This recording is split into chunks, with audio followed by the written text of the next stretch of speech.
Kreu i Partisë Social-Demokrate Tom Doshi gjatë një takimi elektoral në Shkodër ka shënjestruar drejtpërdrejt kandidatin e Partisë Socialiste në të qytet dhe njëkohësisht kryetarin e bashkisë Benet Beci. Nga Shkodra, ku PSD po zhvillon betejë të fortë, Doshi ka deklaruar se Beci nuk mund të jetë fytyra e Partisë Socialiste në këtë garë, përsa kon ndodhen në hetim nga SPAK për korrupsion.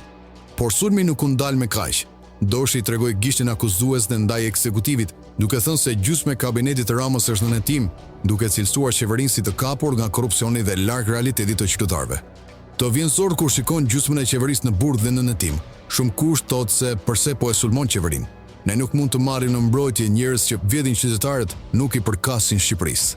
Rasti tjetër, kryetari i Bashkisë Shkodër është i pandehur si mund të drejtojë fushatën një njeri që ka vjedhur qytetarët, është shprehur ndër të tjera Tom Doshi.